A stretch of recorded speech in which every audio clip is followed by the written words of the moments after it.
सप्तत्रिंशः सर्गः 37वां सर्ग।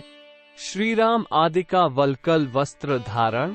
सीता के वल्कल धारण से रनिवास की स्त्रियों को खेद तथा गुरु वशिष्ठ का कैकेयी को फटकारते हुए सीता के वल्कल धारण का अनौचित्य बताना। प्रधानमंत्री की पूर्वोक्त बात सुनकर विनय के ज्ञाता श्रीराम ने उस समय राजा दशरथ से विनीत होकर कहा, राजन, मैं भोगों का परित्याग कर चुका हूँ। मुझे जंगल के फल मूलों से जीवन निर्वाह करना है। जब मैं सब ओर से आसक्ति छोड़ चुका हूँ, तब मुझे सेना से क्या प्रयोजन है। जो श्रेष्ठ गजराज का दान करके उसके रस्से में मन लगाता है, लोभवश रस्से को रख लेना चाहता है, वो अच्छा नहीं करता, क्योंकि उत्तम हाथी का त्याग करने वाले पुरुष को उसके रस्से में आसक्ति रखने की क्या आवश्यकता है। सत्पुरुषों में श्रेष्ठ महाराज। इसी तरह मुझे सेना लेकर क्या करना है। मैं ये सारी वस्तुएं भरत को अर्पित करने की अनुमति देता हूँ। मेरे लिए तो माता कैकेयी की दासियां चीर चिथड़े या वल्कल वस्त्र ला दें दासियों। जाओ, खंती और पैटारी अथवा कुदारी और खांची ये दोनों वस्तुएं लाओ। 14 वर्षों तक वन में रहने के लिए ये चीजें उपयोगी हो सकती हैं। कैकेयी लाज संकोच छोड़ चुकी थी। वह स्वयं ही जाकर बहुत सी चीर ले आई और जनसमुदाय में श्री रामचंद्र जी से बोली, लो पहन लो।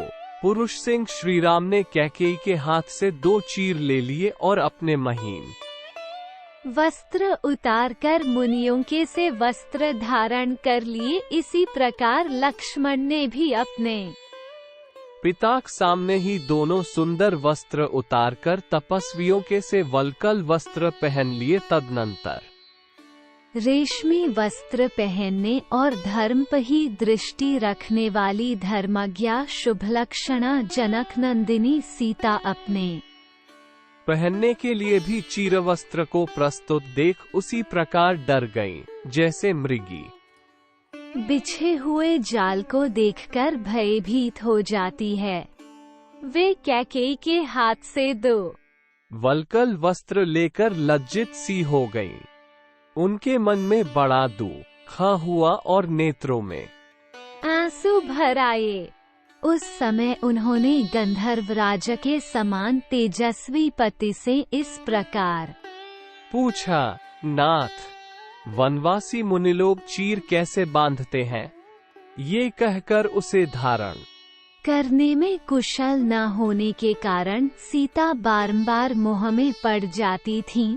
भूल कर बैठती थीं। चीर धारण में कुशल न होने से जनक नंदिनी सीता लज्जित हो एक वल्कल गले में डाल दूसरा हाथ में लेकर चुपचाप खड़ी रहीं। तब धर्मात्माओं में श्रेष्ठ श्रीराम जल्दी से उनके पास आकर स्वयं अपने हाथों से उनके रेशमी वस्त्र के ऊपर वल्कल वस्त्र बांधने लगे। सीता को उत्तम चीरवस्त्र पहनाते हुए श्रीराम की ओर देखकर रनवास की स्त्रियां अपने नेत्रों से आंसू बहाने लगी। वे सब अत्यंत खिन्न होकर उदीप्त तेज वाले श्रीराम से बोली, बेटा, मनस्विनी सीता को इस प्रकार वनवास की आज्ञा नहीं दी गई है।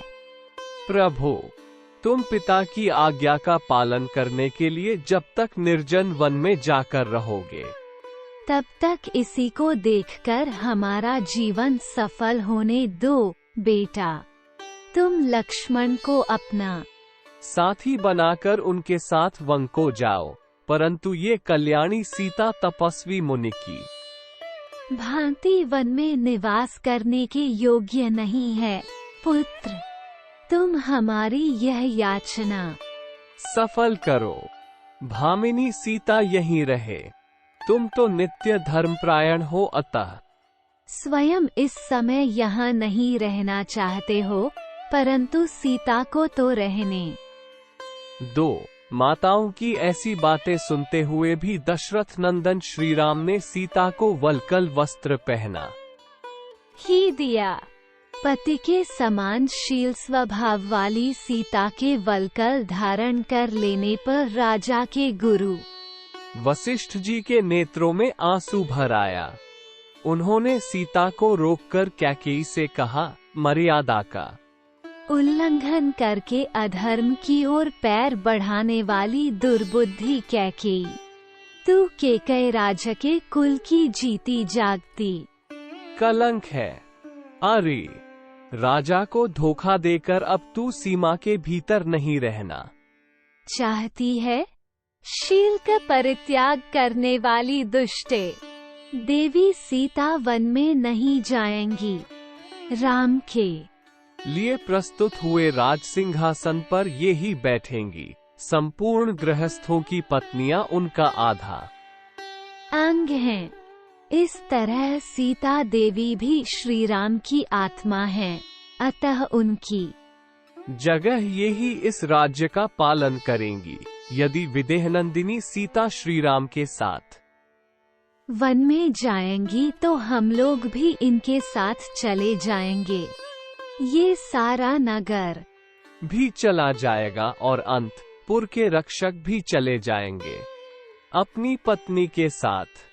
श्री रामचंद्र जी जहाँ निवास करेंगे, वहीं इस राज्य और नगर के लोग भी धन दौलत और आवश्यक सामान लेकर चले जाएंगे। भरत और शत्रुघ्न भी चीरवस्त्र धारण करके वन में रहेंगे और वहां निवास करने वाले अपने बड़े भाई श्री राम की सेवा करेंगे। फिर तू वृक्षों के साथ अकेली रहकर इस निर्जन एवं सूनी पृथ्वी का राज्य करना। तू बड़ी दुराचारिणी है और प्रजा का अहित करने में लगी हुई है। याद रख, श्री राम जहाँ के राजा न होंगे, वो राज्य नहीं रह जाएगा, जंगल हो जाएगा, तथा श्री राम जहाँ निवास करेंगे, वो वन एक स्वतंत्र राष्ट्र बन जाएगा। यदि भरत राजा दशरथ से पैदा हुए हैं तो पिताक प्रसन्नता पूर्वक दिए बिना इस राज्य को कदापि लेना नहीं चाहेंगे, तथा तेरे साथ पुत्रवत बर्ताव करने के लिए भी यहाँ बैठे रहने की इच्छा नहीं करेंगे। तू पृथ्वी छोड़कर आसमान में उड़ जाए तो भी अपने पितृकुल के आचार व्यवहार को जानने वाले भरत उसके विरुद्ध कुछ नहीं करेंगे। तूने पुत्र का प्रिय करने की इच्छा से वास्तव में उसका अप्रिय ही किया है, क्योंकि संसार में कोई ऐसा पुरुष नहीं है जो श्री राम का भक्त न हो। कैकेयी, तू आज ही देखेगी कि वन को जाते हुए श्री राम के साथ पशु, सर्प, मृग और पक्षी भी चले जा रहे हैं।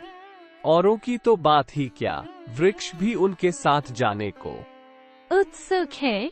देवी सीता तेरी पुत्रवधू हैं। इनके शरीर से वल्कल वस्त्र हटाकर तू इन्हें पहनने के लिए उत्तमोत्तम वस्त्र और आभूषण दे। इनके लिए वल्कल वस्त्र देना कदापि उचित नहीं है। ऐसा कहकर वशिष्ठ ने उसे जानकी को वल्कल वस्त्र पहनाने से मना किया। वे फिर बोले, केकई राजकुमारी, तूने अकेले श्री राम के लिए ही वनवास का वर मांगा है, सीता के लिए नहीं।